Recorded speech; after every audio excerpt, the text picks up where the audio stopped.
Hello, everyone. Today we are here with Smiling Observer. How are you doing today? I'm doing quite well. Is there anything you'd like to say before we get started? I like to apologize for the many misses that we've had. I know we've scheduled this at least 2 or 3 times before, but things kept coming up because I'm super busy. No worries. We're doing it now, and that's what matters. Right. All right. Well, you are an ASMR artist, so that's the set of questions we have for you. And we'll go ahead and dive right in. Okay, let's do it. How did you come up with your channel name? That's actually an interesting story. Um, Back in 2009, I'll tell you the long version. I worked at a hotel, and there was a night auditor there, and I don't know, he just seemed difficult to approach to me. But when I finally did approach him and we finally got to talking, he turned out to be a really cool guy. And he would tell me about this show called Community. And he would ask me, are you going to check it out? You should check it out. Oh, yeah, I'll check it out. Well, a year went by and I never checked it out. But finally, I was at the library. I was finished with my classes for the day. Um, I went on Hulu and I watched an episode of Community.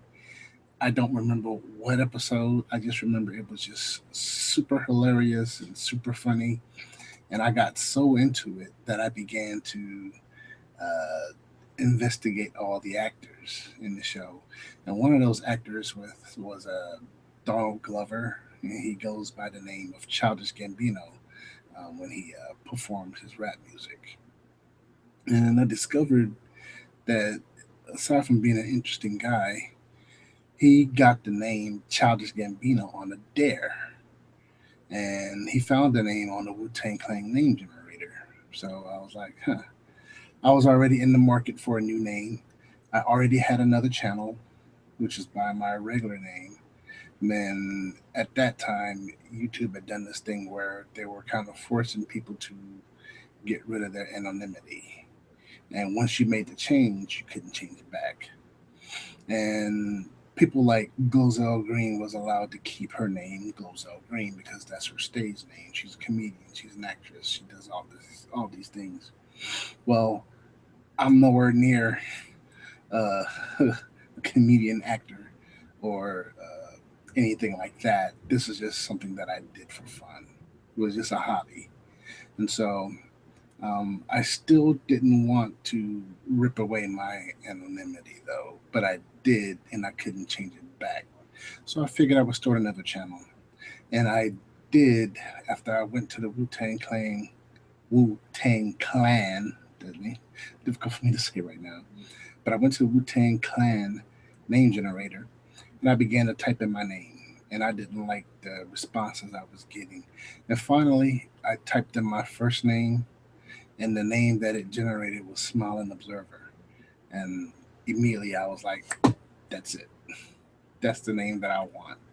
And I imagined that there were other people who already were using the name on YouTube, and there were, but I decided that I wanted to make the name my own.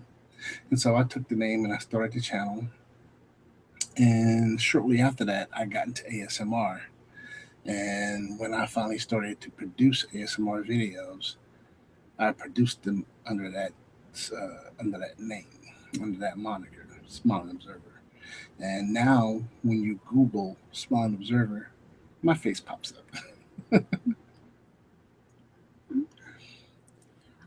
How did your persona come to be? Well, on my other channel, um, I did what I call self therapy. I just had a lot of things on my mind that I thought about over the years, and I figured if I got on camera and talked about these things, I can get them off my chest. And to whatever degree it worked. But I was getting a lot of angry stuff off my chest. A lot of stuff that's somewhat bitter, things that happened to me in the past. And I just wanted to get it off my chest and make my point because I wasn't going to be able to make my point anymore because the situations had already passed. And so I wanted to get my side out there, and without anybody's bias. So, and if you've been on YouTube any amount of time, you know the comment section can be brutal. But I didn't care. I made the videos. I got it out. But I began to notice that my videos had such a depressing vibe to it. And then I began to realize I was subscribed to a lot of people that they were just so angry and depressing. And I just wanted to get away from that because being actually being in the physical presence of someone who's angry or depressed, it makes you feel very awkward.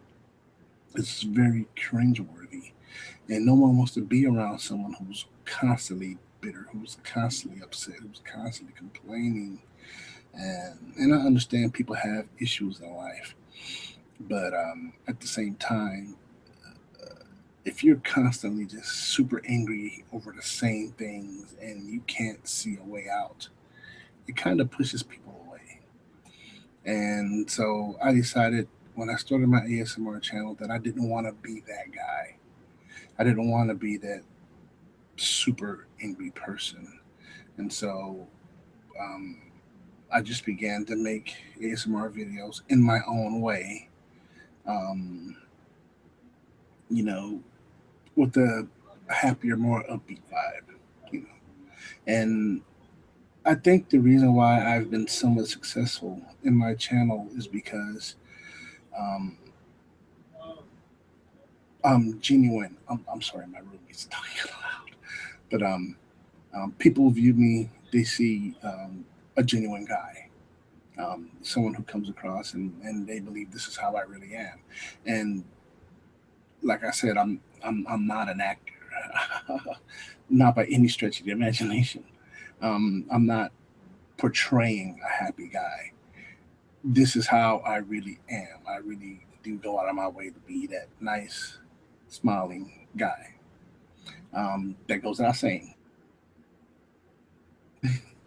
I do have my days where everything is terrible and I'm walking around, oh, when is this going to be over? But the camera, for the most part, only captures those moments when I'm upbeat. And so if you were to sit down and binge watch an ASMR artist's videos, especially mine, you would think that this is how I am all the time. I am not like that all the time, but for the most part, if even if I was depressed and you were to encounter me, I think I would still present to you, oh, hey, how you doing? And still be a nice person to you because I endeavor to be that way because I don't want people to feel threatened by me.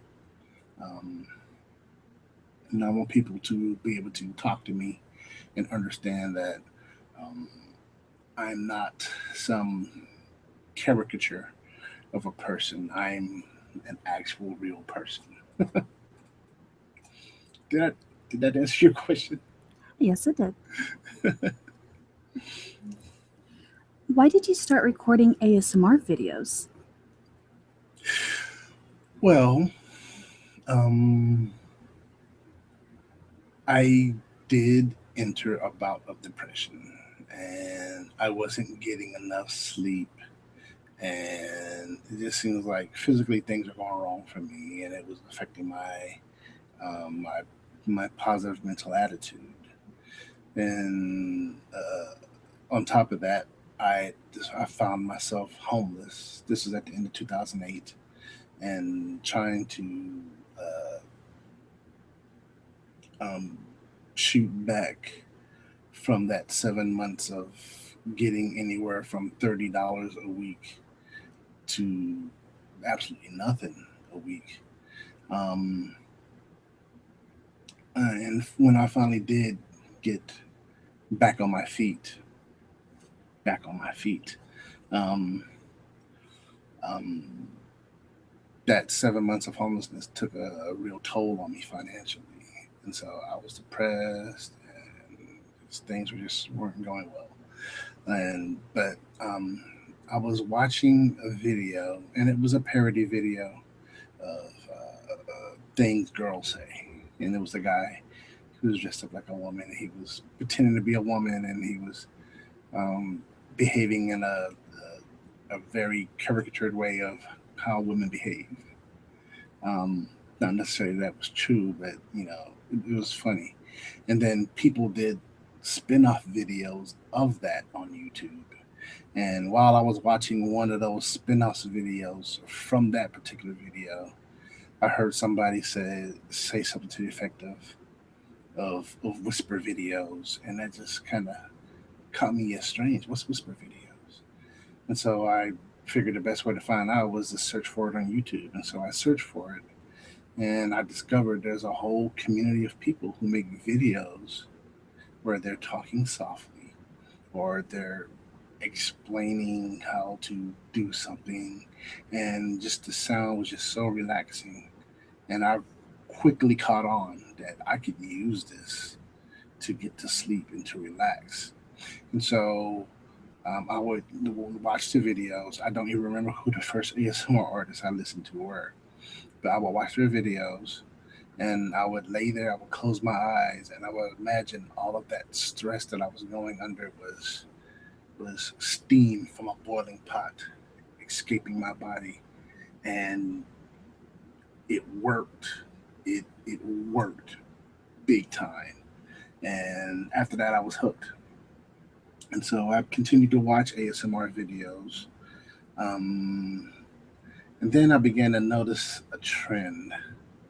I began to notice that most of these ASMR artists are young females, and um, many of them didn't want to show their faces, so they would, only show from here on down, and so it was like all I'm seeing is a mouth and cleavage, and so I began to feel kind of awkward.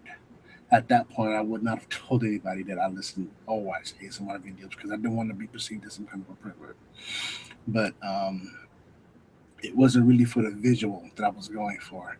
It was the sound. I'm heavily triggered by sound and just being in a relaxed state. And so that's what I was going for. But when I was at the point of getting away from ASMR videos, I discovered someone that completely changed the way I viewed the community. Uh, at least at that time, I didn't know it was a community. I discovered Ephemeral Rift. Here's a guy in his early 40s, and he's doing ASMR videos, and they're just so artistically done. And there's nothing apprehensive about it. And I'm like, wow, this is awesome. So I credit ER for me staying in the ASMR community. And I began to discover from his channel that there were other people, both men and women, who did these videos, and they were just good at it. And I began to feel less awkward. And then after about a year of listening to ASMR videos, I thought, I have a new channel. Why don't I try making ASMR videos um, for myself? To kind of give back to the community. And so I believe, if I remember correctly, my first ASMR video was about NBC's Community, because I was really in love with the show. I had watched all the seasons at that time that had already been out, and then I was following the show, waiting for the next episode to come out so that I could see it. And I did enough research on the characters and the showrunner that when I did the video, I was able to talk about the characters and interject a little bit about it. And then my next video was about um, Justice League. I'm a huge um, comic book fan from the time I was a kid, and I'm a big fan of superheroes and superheroines, and um, I did a video about the Justice League, and I didn't realize I was creating my own unique brand or my own approach to ASMR, and it just kind of took off from there. But yeah, basically that's how I started. I started watching, and then I decided after a while that maybe I should give back to the community. Maybe I can give back. And then when I saw the response from people who who did watch those videos, I thought, wow, maybe I this is doable. I can do this. And I literally just kind of ignored my other channel completely, and boom, all I did was ASMR. Is there anything you do to get into the proper mindset before recording a video? I can't say that there is. If you were to study the time between when I produce one video to another, you realize that there is no consistency. Um, I don't know. I just kind of get that feeling. I want to make a video. I'll be at work and I'll think to myself, man, I want to make a video this weekend. And I might not. Many times when I got in front of the camera, I had no idea what I was going to do. You know, you watch Maria Gentle Whispering, you watch ER Ephemeral Rift, you watch Fat Free Pudding, you watch um, um, Duke Doom, who's now Nowhere ASMR, and others. You watch their videos, and it seems like they put a lot of thought into what they're producing. And me, I just I'm just sit down in front of the camera. I'm more concerned about my lighting and my camera setup than what I'm actually going to say when I get everything set up or what I'm actually going to do.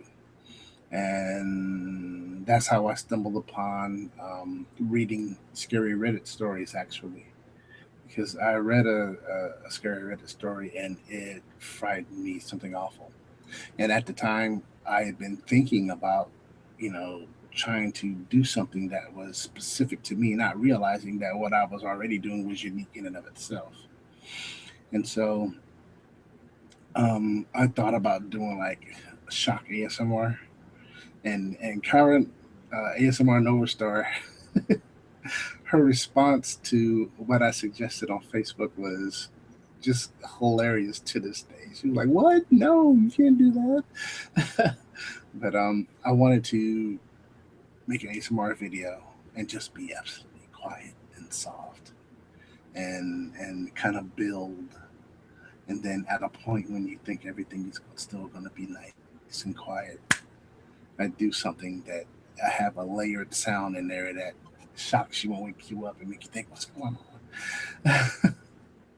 But I quickly saw that, and I still I've not taken that off the table.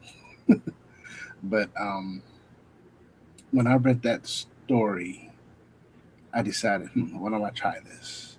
And so I got my blue screen up, my green screen up, and a lot of times I used the black cloth, and I waited until it was dark, and then I read the story, and this story was just so incredibly frightening, and I'm reading it, trying to be relaxing with my voice and read the story, and the overwhelming response to that was actually quite incredible. People wanted to know the rest of the story. And so I had to go back and find the story. I had to break it up. It was such a long story. I had to break it up into pieces and then read bit after bit after bit. And it turned out to be a good series of videos. And people loved them. They were like, it's so relaxing, but it's so frightening at the same time. And so that's when I discovered that maybe I should stick with this scary thing. The thing is, it started to frighten me something awful to the point that there were times where I made videos that I did not even publish because I was too scared to finish. These stories were just they're either true or the writer has an amazing imagination but the stories were so very frightening that I had to back away from it, and then I finally made a decision that I'm not going to do anymore. I refuse to make any more scary videos because my nerves couldn't handle it. I'm sorry, I don't even remember your question. The original question was, is there anything you do to get into the proper mindset? Okay, yes. So circling back around to that point, um, there is nothing in particular I do. I just kind of feel it through. My videos are more spontaneous than anything. I just kind of decide to do it and then do it. There's no mantra that I repeat. There's nothing special. I'll want to make a video and then I'll get too lazy and wouldn't do it, or I'll make something and then I'll just rush it and didn't feel like doing it, but I did it anyway.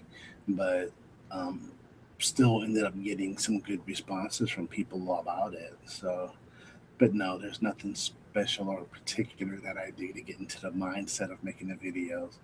The mindset just kind of came and went as it pleased, and it was just up to me to act on it, take the opportunity and act on it or not. What triggers do you enjoy using in your videos? Um, like I said, I'm not much of an actor, but I do my best to tell a good story, be it reading someone else's good story or coming up with my own stories. And at one point, I even tried making up a story just off the top of my head. And my particular set of viewers um, like my voice. And so I was like, why don't I just use that?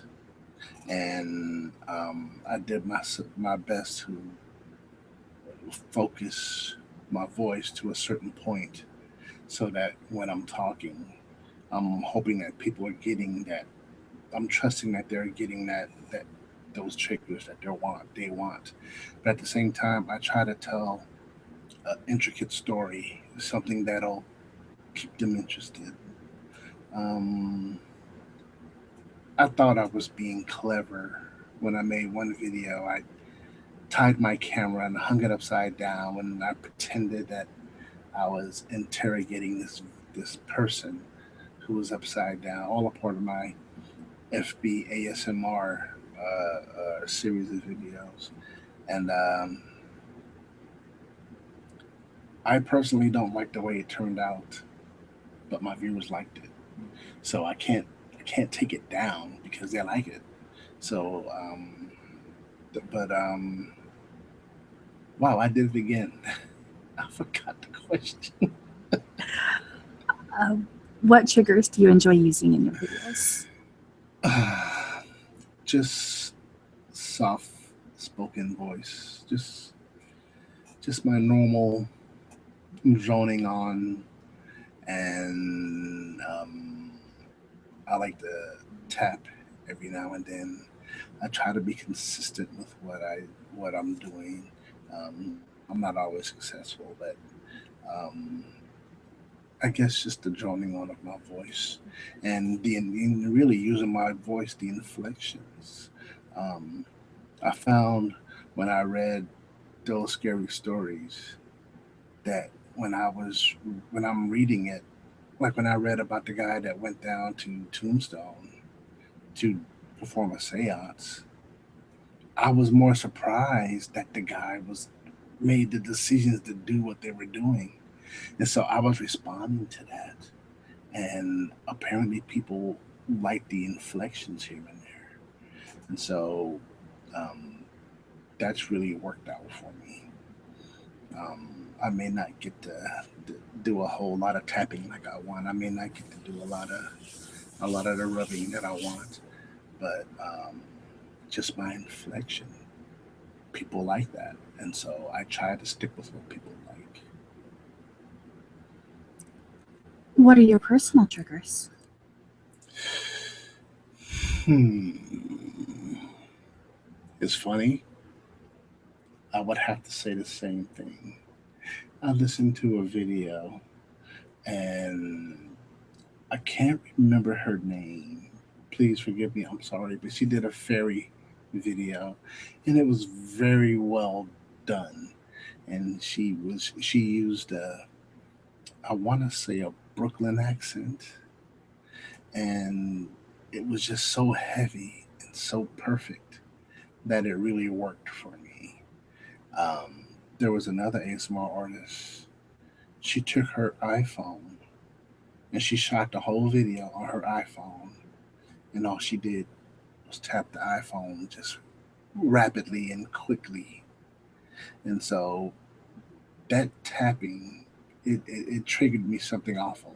I can't remember. I probably can't find the video, but I remember I saved it to my laptop and I listened to it over and over and over again. I really love tapping and the rapid tapping.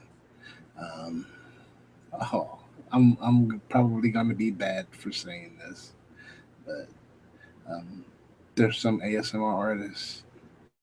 I'm not a big fan of their voices, but there are some that their voice, just hearing their voice, does it for me.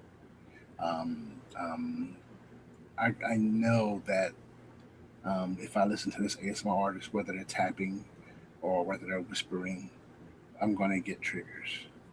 So I would have to say tapping and a good voice with proper inflection will will trigger me. How does ASMR affect you personally? Um, it relaxes me. It helps me to evade stress. Um, Stress, as we know, can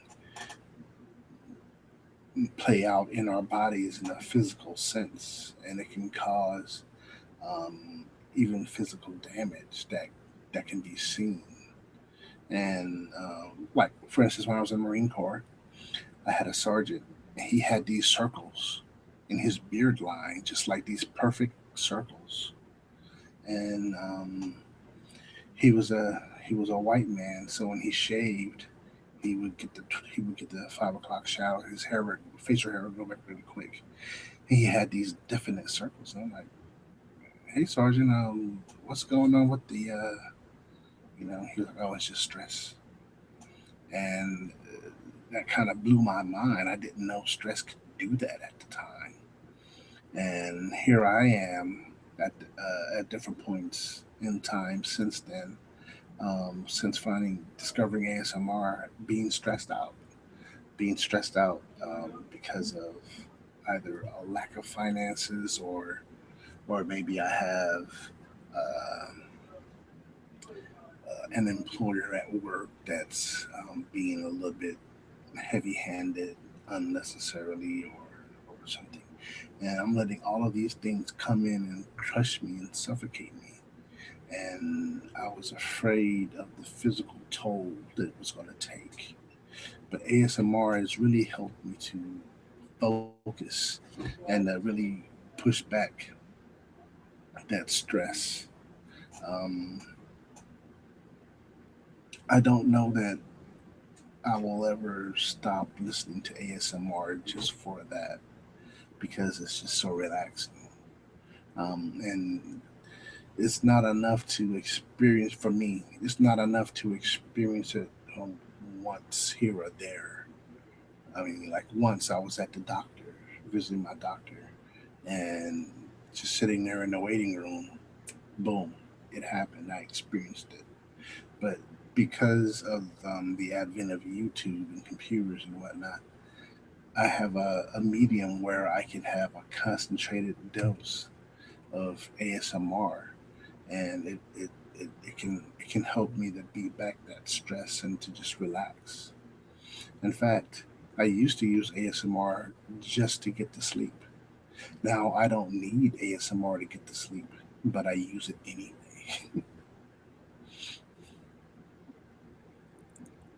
How has ASMR changed you and your life? Aside from becoming a mainstay in my life, it's helped me to be more positive. We as human beings were naturally negative. We are. It's just a part of us. But um, I think of it like the weightlifter. You see some people, well, people like me. I used to weightlift, not anymore. I'm about to get back into it. But then you see other people, you know, their muscles are huge and defined, and it's because stuck, they've had a consistent regimen of weightlifting, and so ASR for me helps me to remain positive, and it helps me to constantly relax in a natural, non medicated way, and the consistency of it um, really helps me to consistently be positive. Um, I see that I am more relaxed. Um, I'm a supervisor at work. I really don't like yelling at my guys, but I guess to my boss that would appear as a weakness, but it's really not. I'm just not that kind of person to yell at you and chew you out and make you feel like a dog.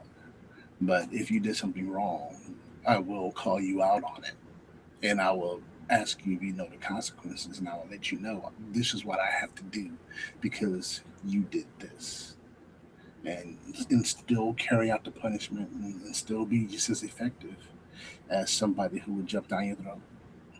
So, um, but ASMR really helps me to keep a positive vibe about myself.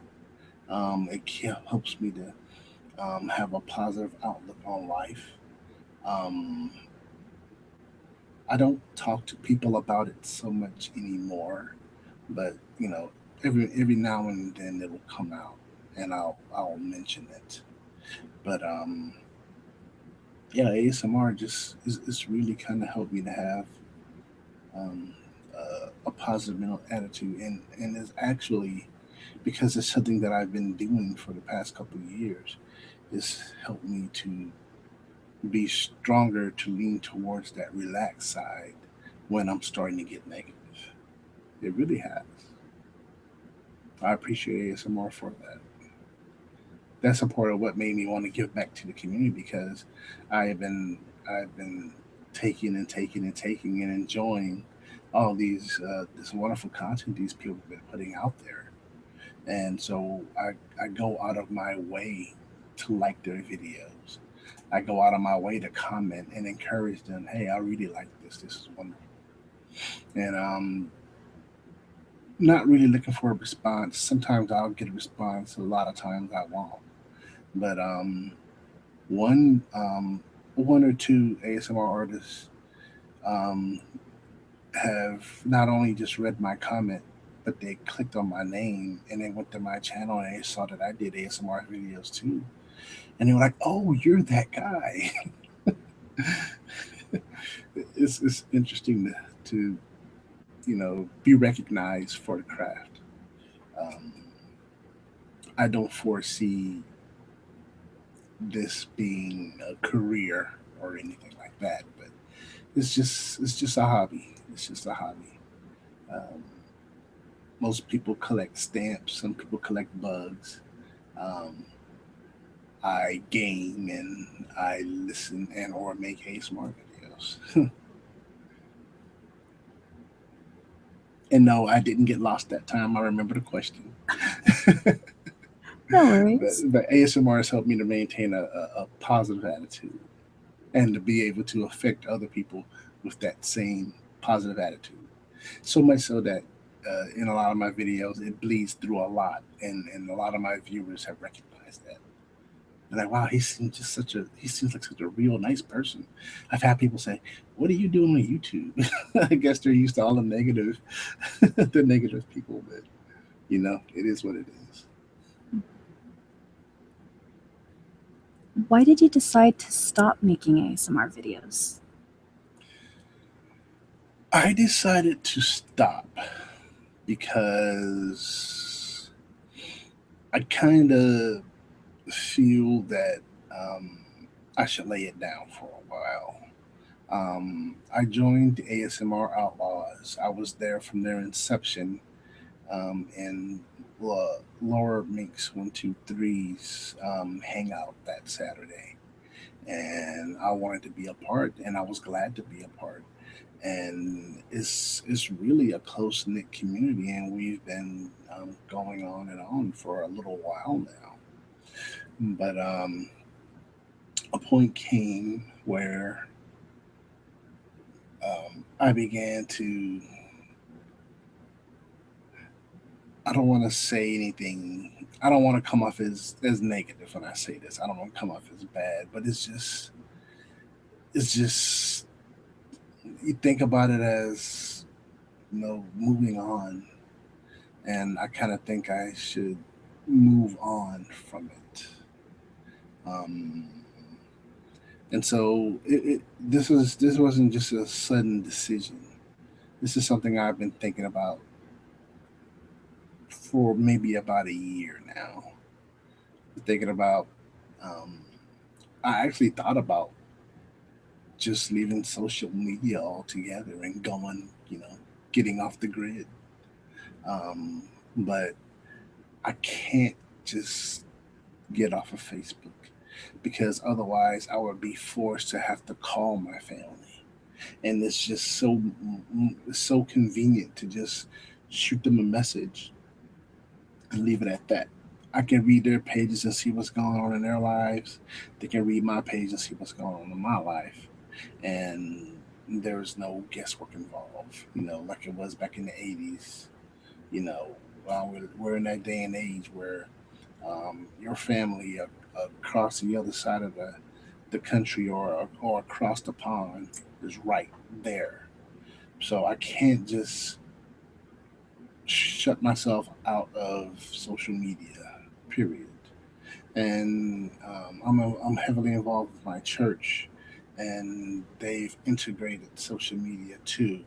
And a lot of the work that I do requires me to have access to social media, so I can't back away now.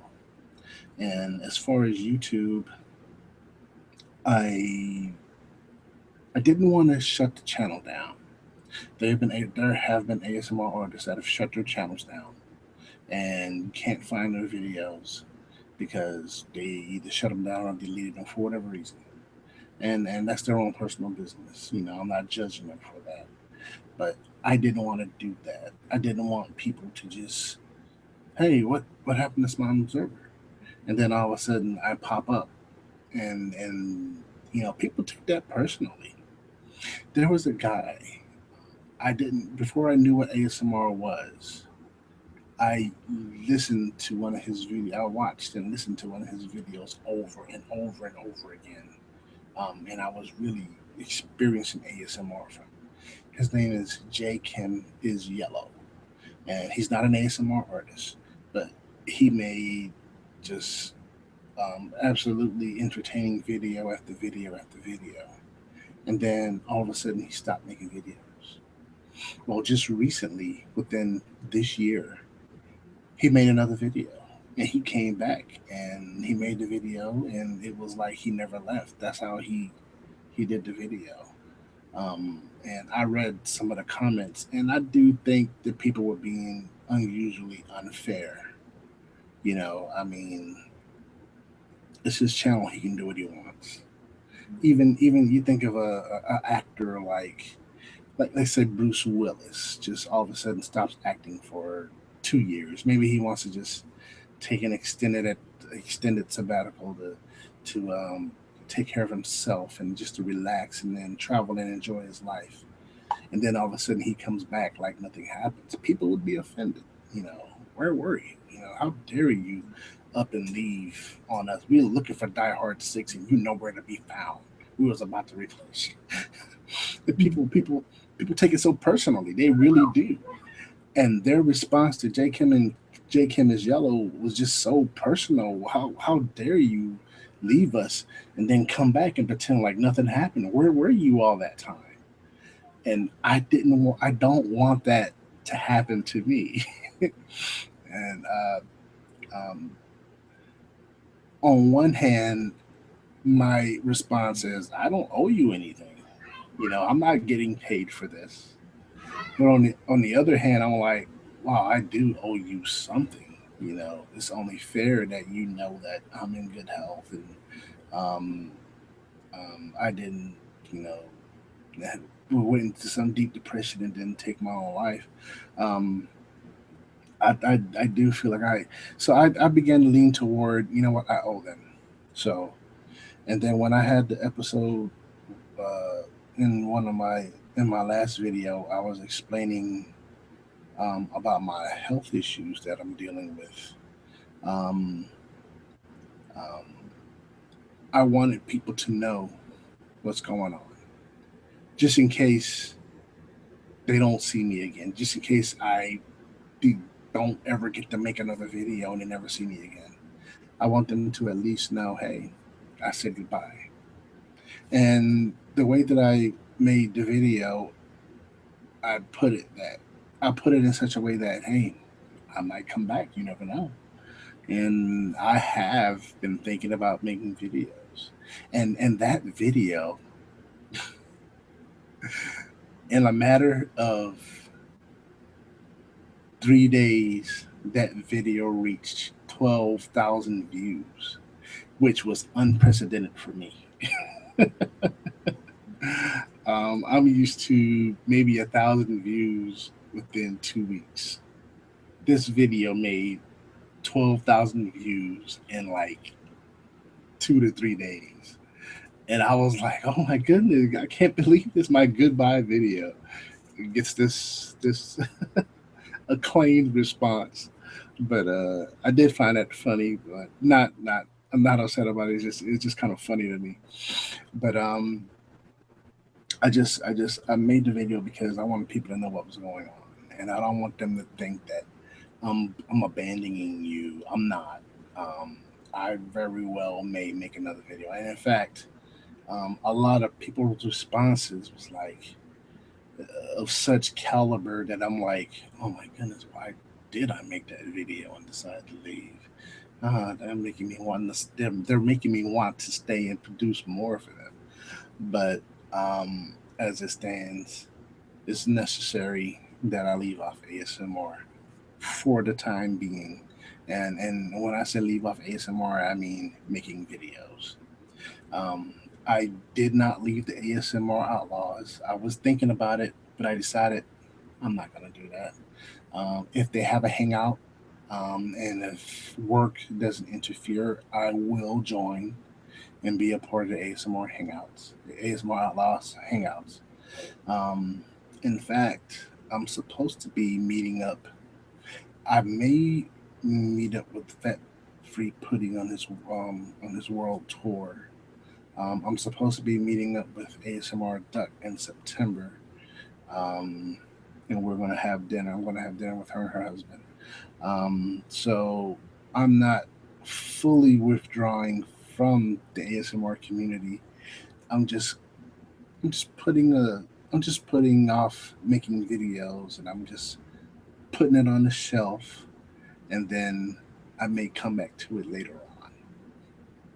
But this decision to leave, I have been thinking about it for a year and for about a year, and it just seems right, and it just seems, I should just go ahead and do it and get it over with. And if I decide to mix it and come back, then you know it'll be a surprise, and it may just be one video, it may be 2 or 3 videos, but um, I've purposely not made anything because I want it to be clear that I really do need to take a break, and I really do need to focus on me and focus on this other project that I have that I'm wanting to work on. So that's Do you plan on eventually coming back? that. I can't say that I'm not. I really wanted. Okay, I left it open ended because um, I may decide, no, I have got to make another video, and I want to be able to make another video and then post it, and not feel awkward because I got on YouTube and said, oh, I'm leaving and I'm never coming back. I didn't want people to feel awkward. I didn't want it to give it an awkward vibe. And who knows? Maybe in about a little while, maybe a week, maybe a month, maybe a couple of years or years. I don't know how long it's gonna be. Maybe I will start posting more consistently. But if I decide to post more consistently, I think somewhere in those postings I will make a video saying, "Look, I'm back and I'm here to stay." You know. But for right now, I'm just gonna have to bow out. I'll still be working behind the scenes. Um, I'll still make suggestions to the outlaws or whoever wants it. I almost canceled this interview with you, but I thought about it and I was like, you know what? I think the interview will be still be perfect. It'll still be appropriate. I get to say things and explain things in such a way that um, my goodbye video didn't capture, perhaps. So hopefully people get to see this from that.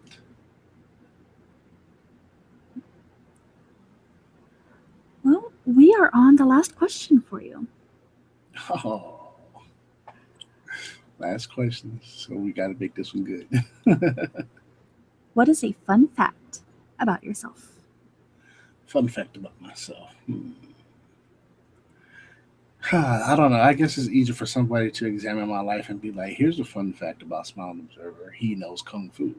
I don't know. I do like to write. I've been lethargic in the past and procrastinated and lazy, but every now and then I'll write down a poem or whatever.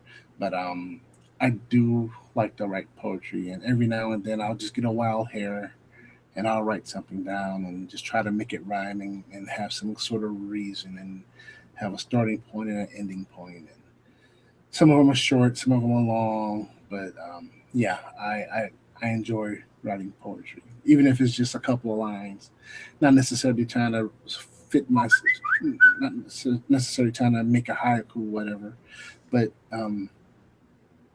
just to jot down what's running through my head at the moment, and I'll put it up maybe on Twitter with a hashtag rhyme time or or or or bad poetry or whatever. But yeah, I like to write. I like to write poems. Is there anything you would like to say before we wrap this up? On poems, I'm super sensitive about what I write, and I only put out what I think people will like. Or and I, on one hand, I don't want people to read it, and on the other hand, I want people to read it and like it.